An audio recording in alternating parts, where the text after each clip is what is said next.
Good afternoon, Facebook, YouTube, and Twitter. This is Rich again, back for your second video blog of the day for Tuesday, September 29, 2015, around 3:26 in the afternoon, Billerica, Massachusetts. Been a mix and sun and clouds today, very humid, and highs close to 80 when the sun pokes out, but we've been battling some showers and stuff. Some of them are coming heavy, some of them not. Raining at all. It's going to be a rainy period beginning Wednesday. Some news to report: the SMU men's basketball team has been barred from postseason play this upcoming season for so many violations by the NCAA. The coach Larry Brown will be missing 30% of the games, and this is a big blow and stuff. They're going to lose scholarships and stuff. They have had a lot of violations, so that's not good. They were saying SMU was picked to be in the top 25 this year, and some people were saying maybe a dark horse for the Sweet 16. That's not going to happen because of what happened. And that's about it on the news. My second video blog subject of the day is my predictions of this upcoming NHL season. Predictions 2015-2016 season. Only about 8 more days away into the puck drops, and it's going to be an exciting year in the NHL this year. And here are my predictions. First, the Eastern Conference, the Atlantic Division. I predict the Atlantic Division champions this year is going to be the Tampa Bay Lightning. They have a great core, and Steven Stamkos and Ryan Callahan and Ben Bishop's going to lead the way.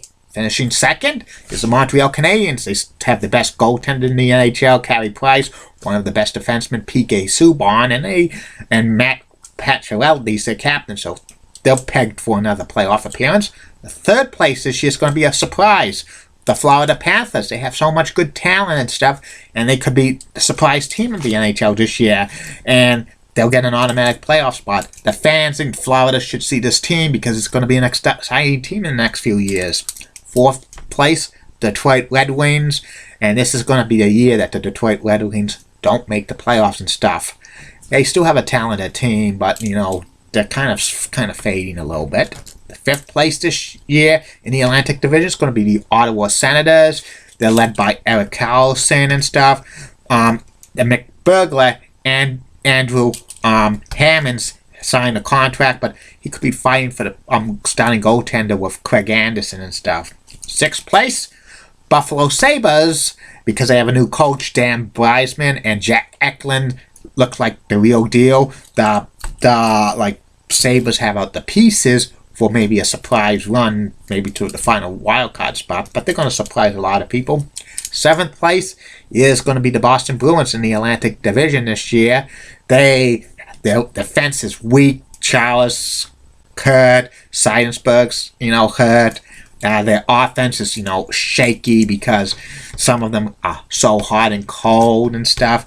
And Tuukka Rask needs to only play maybe 60 games. If he's worked for 70 or more, they're going to be in a lot of trouble. And the eighth place team in the Atlantic Division this year is the Toronto Maple Leafs. They have a new coach of Mike Babcock, but this is a 2 to 3 year rebuilding process. They got Lou Lamoriello and a general manager, so it's going to take a while, but the Toronto Maple Leafs will be back in the playoffs one of these days.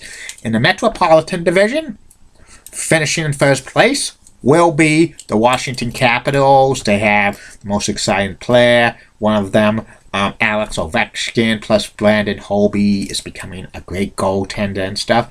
So they'll finish in first place in the Metro. Second place in the Metro Division, the New York Rangers. The New York Rangers was President's Trophy winners this year. They brought back a lot of their team, and they are primed for another, run and stuff. So they're finishing in second. Third place will be the New York Islanders, which they're building and stuff for a great team. John Tavares is one of the top 10 players in the league. Johannes Hasek is a great goaltender. They're moving to Brooklyn, playing in the Barclays Center. So there'll be a lot of great hockey games there this year. Number 4 in the Metropolitan Division will be the Columbus Blue Jackets. The Columbus Blue Jackets will get the first wild card. They struggled first half of the year, but the second half they just ran like a like a freight train and stuff. And if it was a couple more weeks, they would have probably made the playoffs and stuff. They're going to be in 4th place. 5th place, the second wild card, the Pittsburgh Penguins. The Pittsburgh Penguins got Phil Kessel. They still have Sidney Crosby and Ugalthi Malkin and Marc-Andre Fleury, but it seems that team is low aging and stuff, so they'll get the second wild card. 6th placed, the New Jersey Devils in the Metropolitan Division. Corey Snyder is a great goaltender, but not too many offensive and defensive good players for the Devils. Could be a long rebuilding process. 7th place, Philadelphia Flyers. Another team not going anywhere this year. And the 8th place and last place team in the Metropolitan Division this year is the Carolina Hurricanes. There's so much frustration in Carolina. Eric Stahl might want out. Jeff Skinner might want out. Cam Ward might want out. And the fans are not seeing the games in Carolina, and there's talk they could be relocated back to Hartford. In the Western Conference, here's what's going to happen. Central Division. To win the Central Division this year, St. Louis Blues and stuff. They still have a talented team and stuff. So I'm picking them number 1. Number 2, Nashville Predators. They have a great goaltender and defense combination of Pekka Rinne and Shea Weber, and they have good offensive powers. 3rd place will be the Minnesota Wild. Devaney Duchovny is a good goaltender and stuff, and they offense and defense is pretty good and stuff. 4th place, the first wild card, will be the Chicago Blackhawks. Chicago Blackhawks kind of broke up some of their team members and stuff. And this is an odd even year, so they're probably not going to win the Stanley Cup this year, but they'll get the first wild card.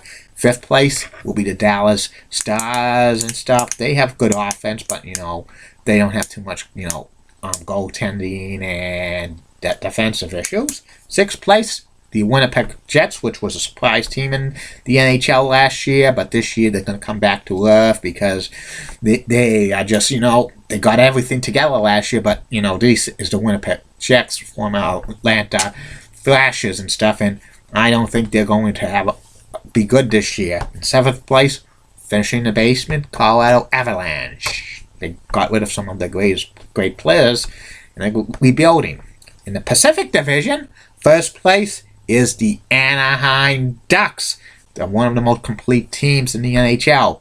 Lots of offensive firepower, great goaltending. Win the Pacific Division again.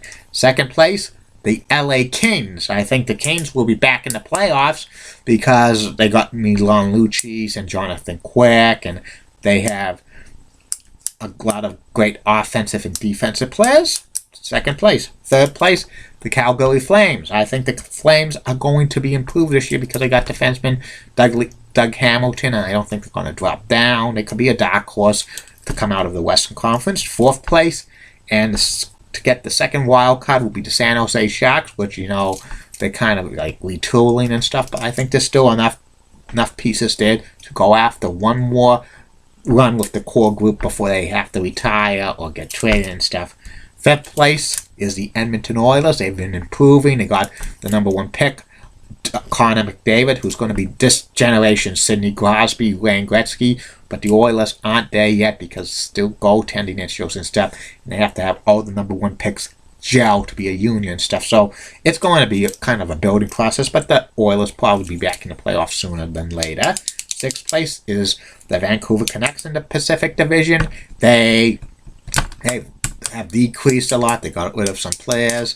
Ryan Miller is kind of aging and stuff, and he might lose his number 1 goaltending position. Sundin Twins are still good, but they're aging and stuff, so could be a long season in Vancouver. And the 7th place to finish in the Pacific Division, last place, the Arizona Coyotes, worst team in the NHL. I'm surprised Arizona still has an NHL team. They should have been moved out of there.